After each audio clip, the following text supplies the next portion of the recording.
England have won 24 runs. They're through to the Super 8.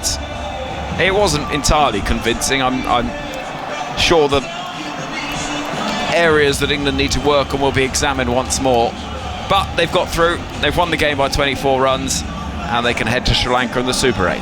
Yeah, they've achieved their goal, haven't they? But they've been unconvincing in making it out of this group, I think it's fair to say. And I'm sure on honest reflection, they'll identify areas that they have to improve if they're going to compete with the more recognised teams. I think a lot of credit goes to Italy. I think it would have been really easy for them to fade away after losing those 3 early wickets and to not stay in the game, but they fought and they showed a gumption and an attitude that will serve them well. This is their first tournament, their first opportunity to play on this stage, and they've done themselves proud, every single one of them. They can definitely hold their heads up high. 178 runs against a international class bowling attack like England's is nothing to be sniffed at. So a country in the infancy of its cricketing life, I think, has bright days ahead for sure. But England, it never felt as though there were moments where you thought if there's a miracle they could lose it, but never throughout the game did you feel as though Italy were close enough in touch. It was a passage, wasn't there, before Jacks had that big over in the batting innings around the 15th over, 16th over, where he took 25 off it, and then the pressure dissipated somewhat. But certainly lots of areas to improve for England, but they have made it through, which is the bottom line. And that was the key, wasn't it? As the players wander off the field, shaking hands. The task for England was to win this game and win the game against Scotland at the weekend. They've done both of those things. Not massive margins, not massively convincing performances, but they're through, and ultimately that is, as you say, Stephen, that is the job that is required. We will be bringing you reaction imminently. Will Jacks is the player of the match, by the way, having scored 53 earlier on today off 22 deliveries. With the balls, some good performances from Jamie Overton, 3 for 18, Sam Curran 3 for 22, but somewhat expensive figures for Archer, 2 for 35. Jacks very expensive, 2 overs, 1 for 34, and unusually Adil Rashid, 4 overs, 1 for 43. That said, there is the caveat that this has been the pitch that statistically has taken the least turn in the tournament anywhere so far, so it was a good track for batting, and both sides made it look that way. Once we've heard from Will Jacks, who was outstanding, I want to get into a little bit, Stephen, what England need to do with the bat, because there is just a little bit of a feeling perhaps that players aren't quite managing to step up, and it's not about necessarily taking responsibility, it's about seizing initiative and opportunity. With the next highest score in the innings, in England's innings, 30, but players time and again getting starts in the tournament and not being able to go on, which will be the frustration and the worry from England's perspective. But they have won this game. They've won it by 24 runs to qualify for the Super 8s. And I can see down there Ian Bishop preparing to chat to Will Jacks, who we'll be hearing from, and we'll hear from both captains as well, as we bring you all the reaction to England's win here against an Italy side who deserve an awful lot of credit for their efforts. To score 178 against this bowling attack is no mean feat, as you say, Finney, and big credit to them who come to this tournament as debutants. Let's hear from Will Jacks. Yeah, the Player of the Match award for this game goes to Will Jacks for his 53 from 22 and an important wicket. Owen Morgan, former England captain, presented Will with his medal. Will, congratulations first of all. Let's talk about the half century. A number of batters above you got 20s and 30s. What was key for you going on to get a more significant score? We've spoken about the last few games keeping our intent up. I think we've been a little bit static at times, and we understood it was a very good surface, and we know this is incredibly fast scoring ground, so you never know batting first what is enough, so that was the intent the whole way through. And a first half century for you in T20 internationals. How do you feel? Yeah, it feels like that's been a long time coming. There's been a few role changes in there and it's taken a while, so it's nice to get that one. I feel like I'm settling into my role down the order quite nicely now. What were the key areas to score out there? Always look straight. It's a short boundary down the ground and they were looking to hit the block hole late, so always aim straight and adjust from there. An important wicket for you to get as well of Ben Menenti. Strategy-wise, what did you do? Yeah, well, he played unbelievably well, and he was striking the ball better than any of us. Originally, I was trying to bowl full and straight and missed slightly, and he was good enough to hit that. So tried to change and go wide, and thankfully got that wicket. If he batted for a few more overs, who knew what could have happened? How much confidence do you then take into the Super 8 because England have qualified for the next round? Yeah, well, that's the most important thing, that we've qualified. It doesn't matter how you do that. We know we need to be a lot better. Simple as that. We're going to Sri Lanka now, different conditions, new opposition. We've got a lot of stuff to work on, and we'll try our best. Congratulations anyway, Will. Well done. Well, it's pretty honest that from Will Jacks. Stuff to work on, not at their best, but they got through, and that's all that matters. I mean, it's pretty much what you were saying, Finney. Yeah, and it's the story of the group stage, really, isn't it? Never once have you watched England and thought they look like potential World Cup champions. But you know, if they piece it together, they can be, and they're one of the teams that can threaten right at the very late stages. But yeah, there are certainly areas to improve. A batter going on and scoring 80 plus that lays the bedrock and the foundation for all of those explosive players in that long batting order to come in and put a really imposing total on the board. And then with the ball in hand, the amount of times that boundaries and sixes in particular are hit off the first or last balls of an over is also a concern going into the latter stages against teams who will be able to do that more consistently. So those are the two things that I would look upon as needing improvement, but certainly they're aware of it, and they're not oblivious to the fact that they're not stood there saying, oh, we've been incredible, we've flown through the group stage. They're not kidding themselves, and they'll endeavour in the next week or so till their next game to do just that. In terms of England's batting, scorecard saw Phil Salt again getting a start, 28 off 15, Jacob Bethel 23 off 20, Tom Banton 30 off 21, Sam Curran 25 off 19. You sometimes see it in T20 cricket, but we've seen it quite consistently in this tournament that the top order have made starts but not been able to go on. Yeah, and that's something that when you've got such a long batting lineup, maybe it means that you don't really take responsibility, because no one's going out there saying, do you know what, I'll just get 30 then get out. No. Everyone wants to go on and score 80 or 90, but maybe there's just that little P in the back of your mind, your subconscious mind, that says to you, oh, but there's other people down the order. We've got such a long batting lineup, and Will Jacks saved the day today. That's why he's player of the match, because of those runs that he scored down the back end. If he hadn't, then who knows what might have happened. Kind of very similar situation to what happened against Nepal there in the first game of this World Cup. So certainly someone taking responsibility is something that I think the batting unit will reflect on as needing to improve going into this next stage. Because there's enough experience there. You look at Butler and again Sultan and Brook himself, 14, the captain from 9 balls. It just feels like something for some reason isn't quite clicking. Yeah, and it's the nature of T20 batting as well, especially at the top of the order. You have to take risks, you have to make the most of those fielders being up inside the ring, and the fact that you've got that deep batting lineup means you can maybe be a bit freer with trying to do that. I don't know whether, on reflection, Joss Butler, the 2 times he's got out the last 2 games, sort of wafting at a ball, trying to flick it straight, as opposed to really dominate it straight down the ground. When he's at his absolute best, he's got that still base and it's powerful strokes down the ground, and he's imposing for the bowler to bowl at. So when he's working in between this game and the next one, that's something I'm sure he'll look upon, because he was out literally the same way as the game before today. Is his form a worry, do you think, for England? Not for me, no. I mean, he's played 400 odd games for England. If you panic after a 4-match wobble, you don't play 400 odd games for England. So no, it's not at all for me. He will come good at some stage. He knows these conditions very well.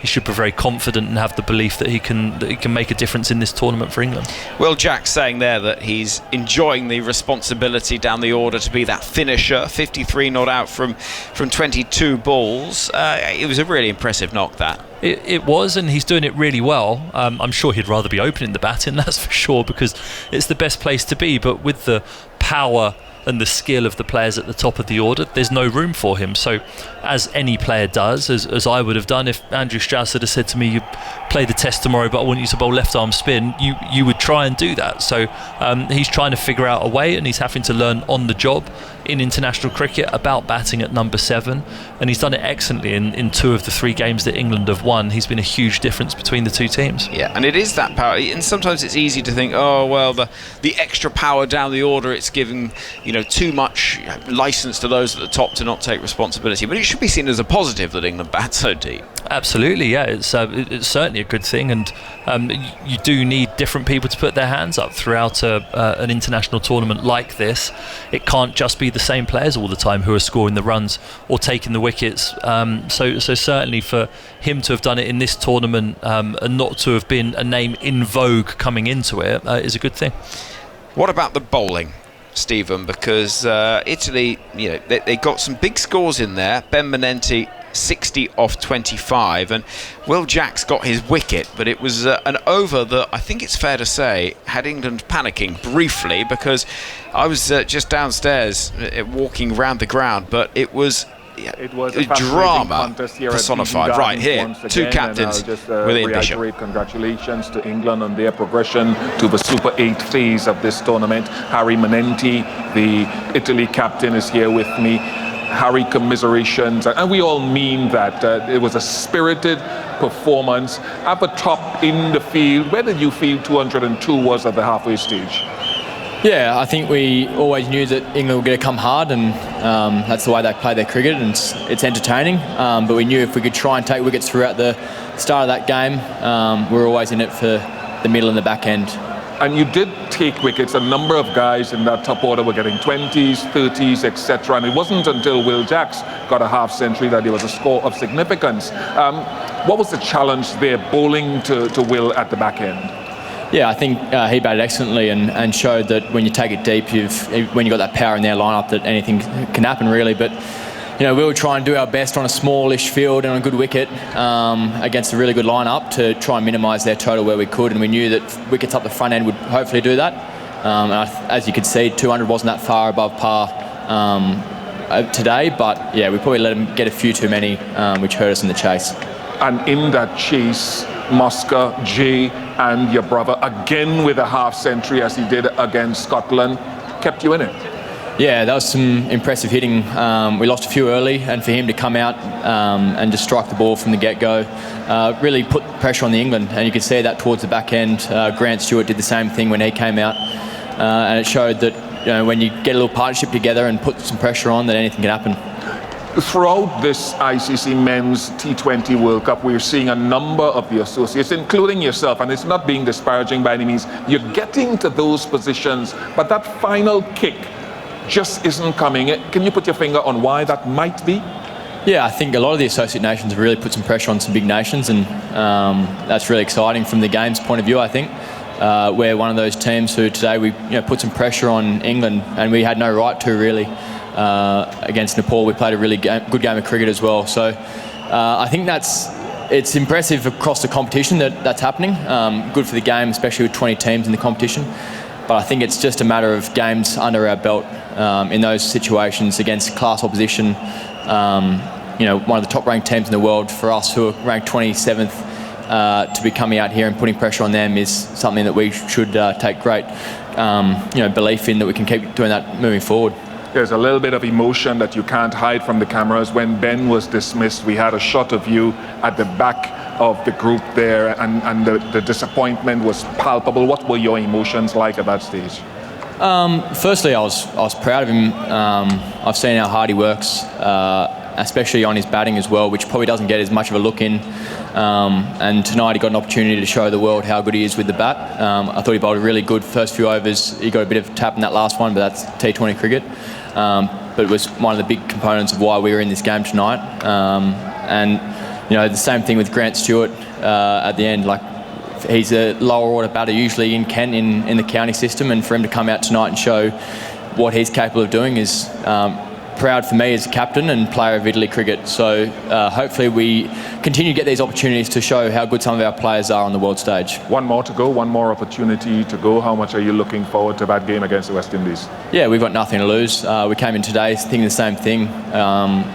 For a lot of players, it was probably their biggest game they've ever played in their careers, and for some, the biggest game they'll ever play. So we've got another opportunity against a really strong West Indies side who have shown their power and their ability, and it's up to us to try and go and compete again and really push them to the limits, and I think that's our aim across the whole competition. It's been enjoying watching you. All the best in that last game, and thank you very much for your time. Thanks, Ian. Cheers. Thank you very much to Italy's captain, Harry Manenti. Harry Brook, the other Harry, is here. Harry, qualification sealed to the Super 8. Given the way things have turned out, how do you feel? We haven't played our best cricket, but at the end of the day, we've made it through, and we're heading to Sri Lanka, so we can be happy about that. 202, a number of batters, including yourself, above Will Jacks, either got starts or didn't get any. Is there a reason for that? Yeah, that's been a little bit of a trend so far in this competition. We haven't managed to string along the scores that we'd like to do as a batting unit, but that's part of T20 cricket. It's a fickle game. One day you can smack 100 and the next day you can get out first ball. So we just got to keep on being brave and taking our options on. And bowling and I suppose the performance in the field would be what? How do you sum it up? Yeah, I thought we fielded excellently. We bowled nicely as well, and I never really had any doubt there at the end with Sam and Jamie Overton to bowl the last couple of overs. How good was Sam? Yeah, he was awesome. He has been throughout this comp so far, and we've managed to scrape through, but along there's been some good performances, especially from him and Will Jacks, who stepped up when we've been in tricky situations, so that's really good to see. It was noticeable Jafra has gotten better and better. For example, you gave him sort of like 3 up top and then 1 at the back end. What's the thinking behind that, the way that you've used him? Well, he was on a little bit of a heater, and when Joff's on a heater, you want to try and get as much out of him as possible and try and put a real big dent into the opposition, and he did that today with his first couple of overs. As we say, congratulations on getting through to the Super 8. You were in Sri Lanka before this tournament started. You're going to return there. Is there any way that you operate in Sri Lanka that you've picked up from the series before? We've obviously played there before. We had a couple of weeks there, so we know what the conditions are like, and we just got to go back and do what we were doing whilst we were there, which is adapting. But like I said there a minute ago, is make sure we're being brave with the bat, especially. You've only got 20 overs to bat, and you've got to try and get as many runs as possible, and that's probably been our little downfall in this group stage so far, is we haven't quite been brave enough and taken on our options as much as we could do. Hope that you peak at the right time. As you said, you've still got room ahead of you. Thank you very much for your time, Harry. Cheers. Thoughts of the two captains chatting to Ian Bishop. So Harry Brook acknowledging England not perfect, and there was that moment, Stephen, we'll get on to Italy in just a second, but there was that moment in the 12th over where Ben Manenti hit 4-6-6-4 and then was caught by Tom Banton in the deep 60 off 25, and there was just a little moment, wasn't there? The crowd were up and about. Yeah, the crowd were up and about, and you could see when the ball's disappearing all over the place in T20 cricket, as a bowler in particular, your mind can be going 1,000 miles an hour, and you just need to try and stay calm, think about what your plan's going to be and execute it. And after those the first 4 deliveries of that over, I think it was, he changed his plan to go around the wicket and try and bowl wide, and that was the correct option, and that was in consultation with Harry Brook, who grabbed the ball, walked over to Will Jacks and said, let's change this plan, let's not just bowl him 6 balls from outside off from over the wicket for him to wallop away. So although a couple of those Jacks was trying to go quick and straight, but Manenti was 1 step ahead. So yeah, good to slow the game down in that moment, but certainly when that ball was disappearing, England would have thought, oh, no, we don't need this. Yeah, there was just a sense around the ground that something could be about to happen, quite dramatically so, but England do win by 24 runs. But yeah, you have to say Italy, World Cup debut, 178 all out against an England side is a really spectacular effort. Yeah, it is, and actually I think the bit where they were most in the game, because I think chasing that total, they had to keep going for it, and that freed them up, and that partnership was brilliant where they had England on the back foot, and is certainly a sign of what they can do. What Italy would be most disappointed with is the position that they had England in after 15 overs, 124 for 5. You're there thinking, well, one or two wickets even here on this means England then only end up getting 175, and that is less than what Italy ended up getting themselves. So there was a moment, wasn't there, misfield at deep cover off the bowling of Menenti, I think it was, that then led to 2 sixes being hit the next 2 balls, which just felt like a massive shift in momentum. So if there was 1 minute of the game that Italy could go back to change, to take a second to reassess and reset, I think it would be that one, because that got Will Jacks off and running and meant that he got the finish that he did. But Italy should be really, really proud about what they've done there, and like we've parroted a number of times throughout this tournament, it can only be good that these teams are getting the opportunity to show that they can compete with the big boys. Let's get some more reaction from the England camp then. Sam Curran bowled really beautifully once again for England. 3 overs, 3 for 22 with the bat, 25 off 19, and he's been speaking to Adam Malford. Well, England through to the Super 8s, but again, that was a testing game for them. Yeah, it was. Still not getting our full performance right, but I guess, yeah, we've got the job done now, and we got a few days to reflect on this kind of last group stage. We've learnt a lot, I guess, but now I guess this is our first step, and let's go again. Is there anything you put it down to, the fact that you're not perhaps as convincing in these victories against these, let's say, smaller teams that perhaps you'd like to be? Yeah, I guess there's loads of different things. I actually think you look at that kind of group and these type of grounds as well, the way the guys are striking it, I thought guys like Menenti and their opening batter played really well, and they struck the ball really well, and I guess the wicket was a really good wicket. I guess it's actually just a tricky stage in a World Cup. You're nervous, you've got all kinds of nerves and the expectation, and I guess, yeah, but at the end we can smile, and I guess now we head to Sri Lanka and hopefully get a full performance in. Is there a danger of being too tentative because of the worry about not doing well against a team England are expected to beat?